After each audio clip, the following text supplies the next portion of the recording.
بسم اللہ الرحمن الرحیم وَأَنْتُمُ الْأَعْلَوْنَ إِن كُنتُم مُؤْمِنِينَ صدق اللہ مولانا العظیم۔ بات ہو رہی تھی بابا جی کے ساتھ کہ علماء کو کیا کرنا چاہیے، جس کے جواب میں بابا جی نے 5 کاموں کی طرف رہنمائی فرمائی، جن میں سے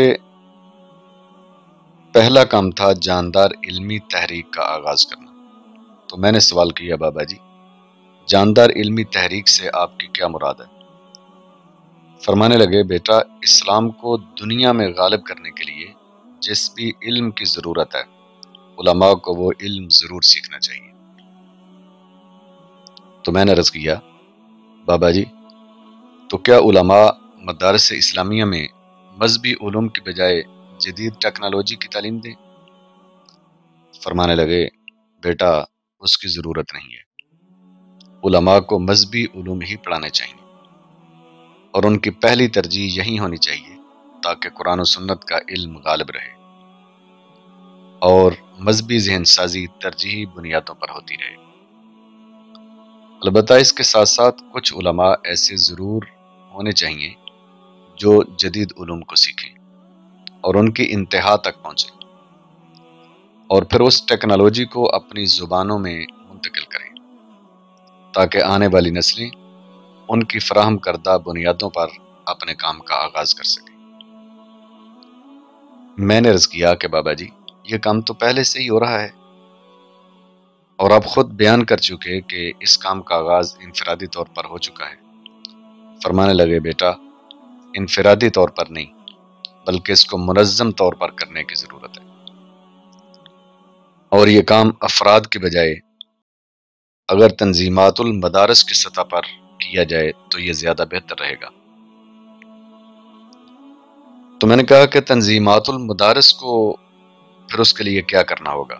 تو فرمانے لگے کہ بیٹا تنظیمات المدارس کو اپنے تھنک ٹینک ترتیب دینے چاہیے جو اس بات کا جائزہ لیں کہ ترجیحی بنیادوں پر کن علوم کی اشد ضرورت ہے، پھر وہ اپنی سفارشات کو مرتب کریں۔ ان سفارشات کی روشنی میں ایک وقت میں جدید علم کی صرف ایک شاخ کو شروع کیا جائے۔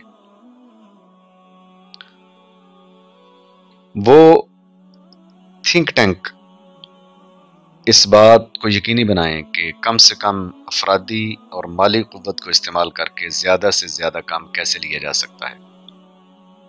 مثال کے طور پر انہیں معلوم ہونا چاہیے کہ ایک سال میں کتنے مفتیان کرام کی ضرورت ہے، صرف اتنے ہی لوگوں کو مفتی کورس کروایا جائے، ان کے تحقیقی لیول کو اپ گریڈ کیا جائے، انہیں جدید سہولتیں دی جائیں، پہلے سے موجود ائمہ اور خطباء کو ان سے منسلک کیا جائے کہ وہ ضروری مسائل کے لیے ان سے رابطہ کریں، عام لوگوں کی رسائی مسائل کو معلوم کرنے کے لیے ان تک آسان بنائی جائے۔ اس طرح تھوڑی افرادی قوت کے ساتھ زیادہ کام کیا جا سکتا ہے اور باقی ماندہ افراد کو کسی دوسرے شعبے میں منتقل کیا جا سکتا ہے۔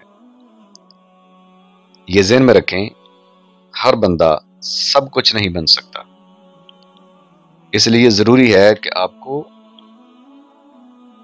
کیٹیگرائز کرنا پڑے گا کہ ہم نے ایک سال کے اندر کتنے علماء کو کیا پڑھانا ہے۔ تو میں نے عرض کیا، بابا جی یہ تو دینی علوم کی بات ہو گئی، جدید ٹیکنالوجی وہ کیسے حاصل کریں گے؟ فرمانے لگے کہ اس کے لیے ضروری نہیں ہے کہ سارے کے سارے علماء کو ایک ہی سلیبس دیا جائے، بلکہ تھنک ٹینک کی سفارشات کی روشنی میں جدید علوم کی صرف ایک شاخ ایک وقت کے اندر شروع کرنی چاہیے۔ اس کے لیے مخصوص سیٹیں ہونی چاہیے اور مخصوص ادارہ ہونا چاہیے، ان کو لائبریری اور لیبارٹری کی سہولت کالج اور یونیورسٹی سے بہتر دی جانی چاہیے، اور وہ تھنک ٹینک اس ادارے اور افراد کا مسلسل جائزہ لیتا رہے یہاں تک کہ وہ مخصوص ادارہ اور افراد اپنے ملک میں لیڈ کرنے کی پوزیشن پر آ جائیں۔ نہ اس کے لیے سلیبس کی تبدیلی کی ضرورت ہے، نہ ہر ادارے پر تھوپنے کی ضرورت ہے، نہ ساری قوم کو اس طرف لگانے کی ضرورت ہے، نہ سارے وسائل اس پر خرچ کرنے کی ضرورت ہے۔ پورے ملک میں صرف ایک ادارہ، صرف ایک کلاس، صرف چند افراد اور صرف مخصوص وسائل۔ علماء تنظیمات المدارس کی سطح پر صرف ایک کھیپ اور ایک بیچ تیار کر لیں اور پھر دیکھیں کہ پانسا کیسے پلٹتا ہے۔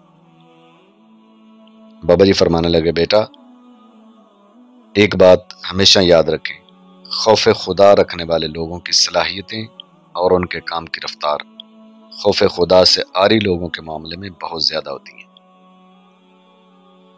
تو میں نے عرض کیا کہ بابا جی جدید علوم کے حصول کے لیے اس کھیپ کی تیاری میں کن چیزوں کو خاص کر مد نظر رکھنے کی ضرورت ہے؟ فرمانے لگے، بیٹا کوئی زیادہ نہیں، صرف 5 باتوں کو یقینی بنا لیں۔ نمبر 1، مقصد کی یاد دہانی انہیں کرواتے رہیں۔ وہ تھنک ٹینک مسلسل انہیں ان کا مقصد بتاتا رہے کہ انہیں کس مقصد کے لیے تیار کیا جا رہا ہے اور انہوں نے مستقبل میں جا کر کون سا عظیم کام سر انجام دینا ہے۔ نمبر 2، ان کی مذہبی بنیاد بہت پختہ ہونی چاہیے۔ قرآن و حدیث سمجھنے کی کامل صلاحیت اور مہارت ان کے اندر ہونی چاہیے۔ ان کی اٹیچمنٹ دین کے ساتھ ہونی چاہیے تاکہ ہمیشہ ان کے ذہن کے اندر رہے کہ ہم نے جو کام کرنا ہے وہ دین کو غالب کرنے کے لیے کرنا ہے۔ نمبر 3، ان کو کم از کم 2 زبانیں آنی چاہیے، عربی اور انگلش۔ عربی قرآن و حدیث کو سمجھنے کے لیے اور انگلش جدید علوم کو سمجھنے کے لیے۔ اور نمبر 4، دنیا کی اعلیٰ ترین یونیورسٹیوں تک ان کی رسائی کو یقینی بنایا جائے۔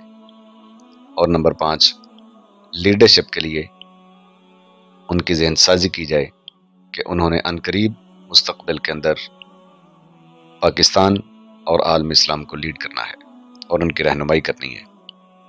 باتیں جاری ہیں اس دعا کے ساتھ کہ رب ذوالجلال والاکرام غلبہ دین اسلام کے لیے دنیا کے اندر ماحول کو سازگار بنائے اور ہم سب کو اس کے اندر اپنا اپنا حصہ بقدر جسہ ڈالتے رہنے کی توفیق عطا فرمائے۔ السلام علیکم ورحمۃ اللہ وبرکاتہ۔